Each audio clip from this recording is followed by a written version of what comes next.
Let's talk board basics, and we're going to transition into boards you should probably bring to Indonesia.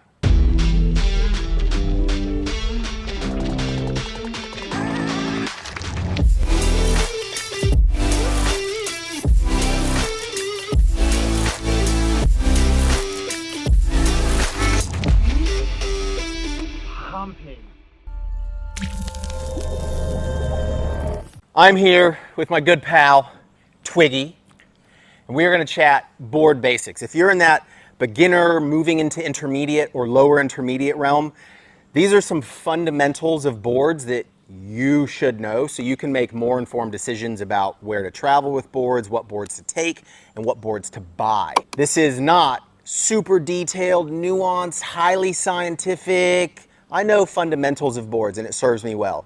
Twiggy's brain knows way more about board specifics. So we're gonna dish and dash some of that info, but we're gonna keep it fundamental.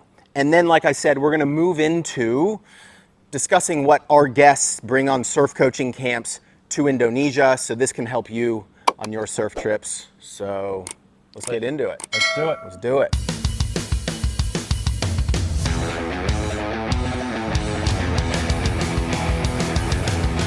To start this off, what you need to know is essentially fat waves, curvy waves, right? Essentially the line of a wave. What is it? Is it fat, slow, or is it curvy and powerful? Yep. And it may be a case of where you're going is going to differ greatly to where you live. Yeah, for sure. If you're living in some crappy beach break in the Carolinas, which can get good by all means, versus suddenly coming to reef break in Indonesia, very different boards potentially. Yeah. So I bring up the fat waves, little power, not much, it's pretty weak, versus curving, powerful waves. And that can essentially be extrapolated into what we've got here, extreme examples. Flat board, fat board, wide board, not much rocker. What do we mean by rocker? Rocker's the curve of the board. So, fat, wide, flat, it's not going to fit into a super curvy wave. Nope. If you're a surfer who wants to surf in that power zone of the wave, you probably wouldn't opt for this board unless you already have really good technique. Think, Craig Anderson at Kandui on that tiny little Crypto. Yeah, like if you already have incredible technique, then you can ride this anywhere, but you still have to make it fit. It wants to be out on the flat part of the wave and doing stuff out there. Fat, wide, flat boards are made to make speed on waves that don't offer much speed or power.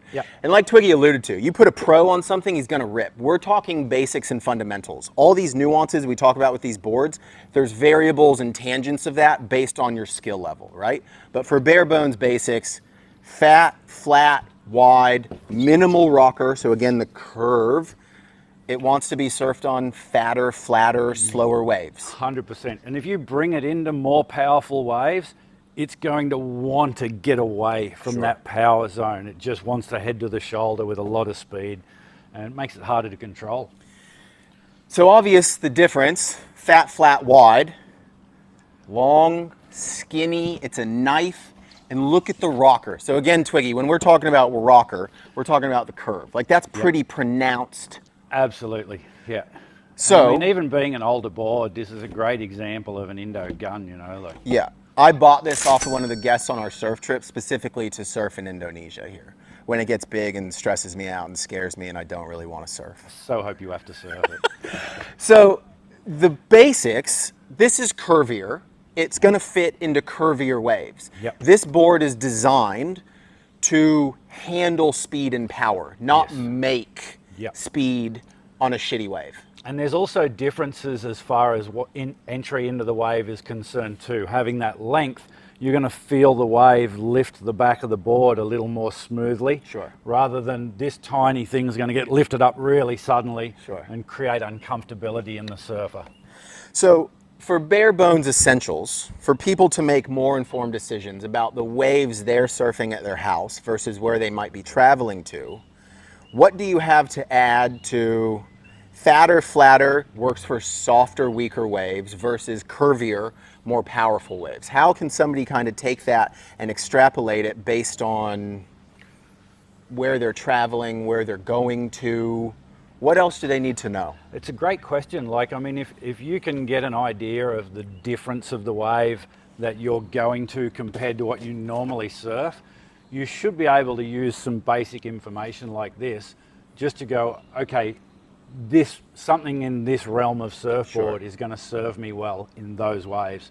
It's up to the individual to do the research as well. You know, you can't just, I mean, you can just take the board you always ride, but if the wave's totally different, you may not get a great result. You know, all your excitement about the trip is going to be washed away. It's the analogy I'll often use. People are bringing either F1s to go grocery shopping, F1 being a car, to go grocery shopping, or they're trying to ride a Ferrari on a dirt track. Yeah.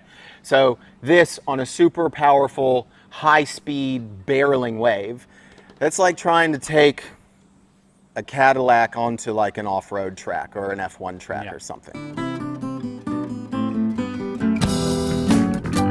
Vice versa. So if you can just start thinking, what is the curve of this wave? What's the shape?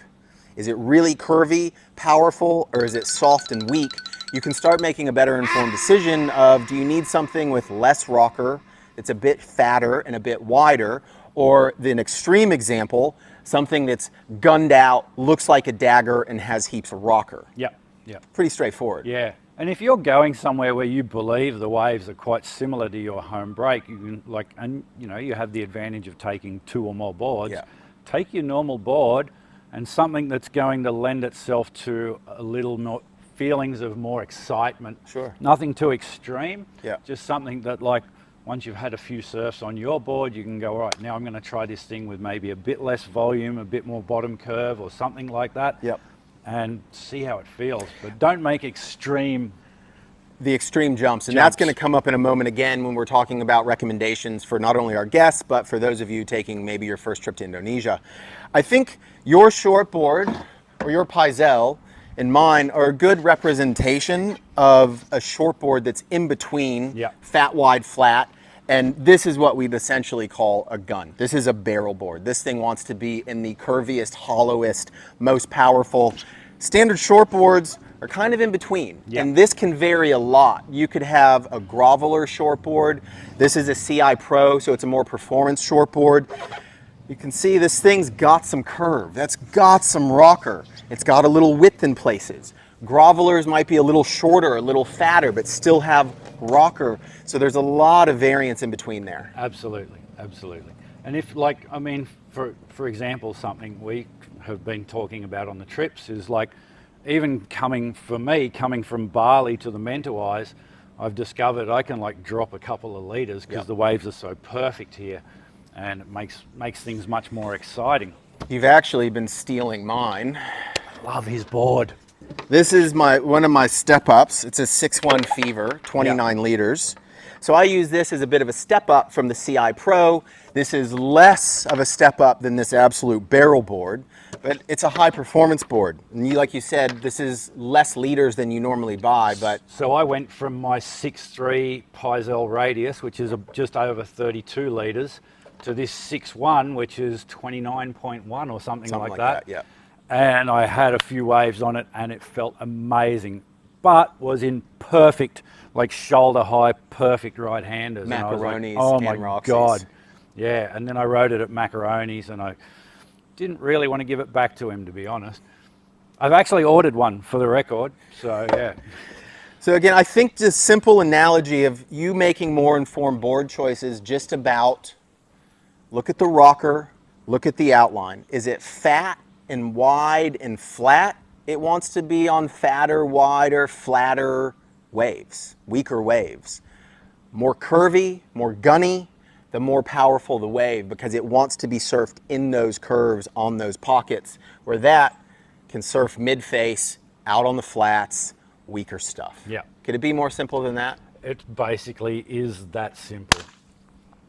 If you have questions about that, because again, there's so many nuanced variables, post below. But if you're still with us, we're going to start having a conversation that's more direct to our surf coaching camp guests. These are people that is often their first time to the Mentawais. They've come in from all over the world, Australia, US, Europe. They've maybe seen good quality surf before. They've been to Central America. But a lot of times we're having these conversations with people when they're like, what do we need to bring to Indonesia for the first time? So what I generally tell people, they need at least 3 boards in that quiver. One being a standard performance board, which has such variation. Those are 2 performance boards. That's a performance board that is suitable for them in the waist to head high category, assuming these waves have curves. So your groveler at a shitty beach break somewhere in America, it's not going to quite translate. But they've got to start asking themselves what waves they're used to surfing, what they've been surfing, what that board is. What does that become as an easy entry board for Indonesia? And I mean, we get such variations too with the guests. Like some of them are riding performance boards and maybe they actually needed to bring a little bit more volume just to feel better about getting into the waves. And some people are riding like, you know, mid-length type boards and they can bring that, and then maybe they'll find if they have good paddling strength and posture and wave identification skills, they can actually scale down. And the joy of that is we have so many boards on the boat that one of us can go, here, try this, you know, so. Very frequently. So again, a standard shortboard that you're gonna surf from waist to head high. That could be anything from like my 5'10" to a 6'6" for somebody, right? We see a lot of Paizel Ghosts. What else do we get? A lot of Seaside and Beyonds. Lost Quiver Killers. What else comes to mind? One thing that often gets mentioned that we don't recommend is a Hypto Crypto. So the reasoning behind that, and I'd even include this board in that equation, is as soon as you get things that are a bit too short with too much volume distributed into not a long board. And hardly no nose rocker. And they become corky. And if the person isn't really good at paddling, then they're not going to get the wave until it's already quite steep and they've got this flat board being pushed up like that. And it just creates all kinds of problems if they're not super, you know, proficient with all the fundamentals and then keeping a sound mind as well. Calm mind, calm entry, that develops your surfing. So we've got one shortboard, which could be any variation for them, a step up. So something longer, probably 1 to 3 liters more in volume. This helps them get easier entry into waves if they're not calculating and paddling and positioning very well. Also, if the waves get bigger, it's nice to have some extra length there. And then a third board could either be a replacement for one of those or kind of an outlier. And we'll often encourage people to, like on the first day of the trip, ride your biggest board. We just want to see how you surf, and if that's the right one. Like some people might want to ride their smallest board because we start in small waves, and then they find, you know, it's not quite as easy to catch waves because it's a new break and they're a little bit, you know, nervy or whatever it is. So yeah, bringing a few different, like 3 different boards in slightly different sizes, nothing too incrementally out of your comfort zone, is pretty much all you need to do. So the longer boards, we keep talking about longer boards, right? So the general shortboard revolution, people think something needs to be under 6 foot, right? We're often having people get on 6'1s, 2s, 6'6s. But they're, what, can you grab one of these? Like something akin to this, That is Why is that? Why are we 6'3" radius? Why are we getting people on something longer rather than, again, shorter? People think I need to be on a 5'10" shortboard. You don't. It's probably going to be detrimental for you. You certainly don't. And like the most important thing is being able to glide into a wave comfortably. So a little bit of extra length and volume underneath you, just a bit, is going to feel just a little bit easier. And it might only be a few days of riding something like this, and then you're ready to step back down to maybe what you normally rode, a couple of inches shorter. And then you're going to be like, wow, this feels amazing. It's incredible how quick your body adapts to different boards when you're really feeling it, as long as you're not tense. Got to be able to feel it. Feel how the board wants to be surfed. Again, you've got to ask yourself, what's the shape of the wave? How does the wave want to be surfed? What board can I use on that wave to surf it more effectively or with more fun? With another thing about the longer boards, we'll see people, tiny little shortboards, and they just try to wiggle them around. They're not actually putting it on rail, they're not actually surfing, they're just pushing and shoving it around. Yeah. Whereas you get on something with more length, you got to chill out with that. Give it some time, so Yeah. it kind of actually helps develop their surfing. People often think they're getting a result because, say, for example, there's no swing weight in front of their front foot, so the nose is Shoving it around. And they're not actually going from rail to rail, they're just flat-footed and sort of moving the board like that. And then they see it on video, and that's sort of when they have their aha moment. Yep. And it's like, oh, hang on, we got to get this thing moving from Yep. rail to rail and take a bit more time with the upper body movement, and then things start to, well, look a lot better. But there'll be a new feeling for them at first, but they'll quickly realize it's a better feeling than what they were getting. It's epic. So, a quick recap. Basic boards, fat, wide, flat, like softer, weaker, fatter waves. Curvy, gunny rocker. Rocker is the curve, like the banana of that board. That wants to be surfed in curvy, powerful waves.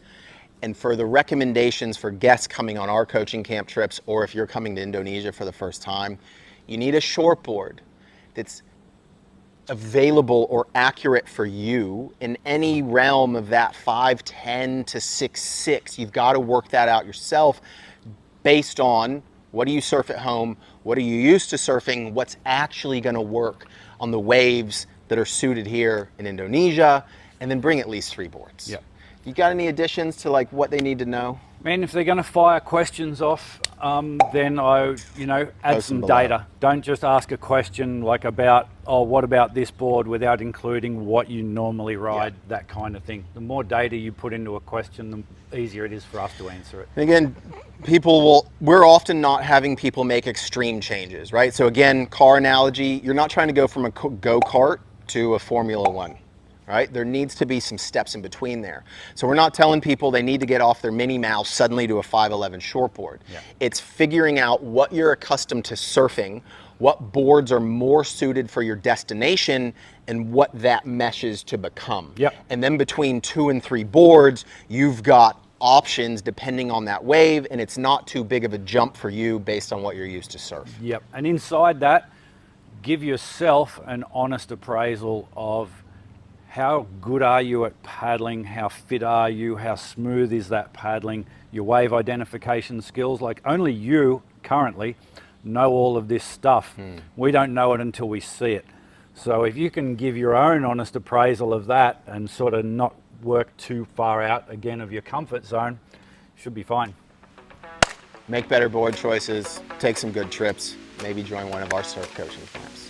Post questions below. Premium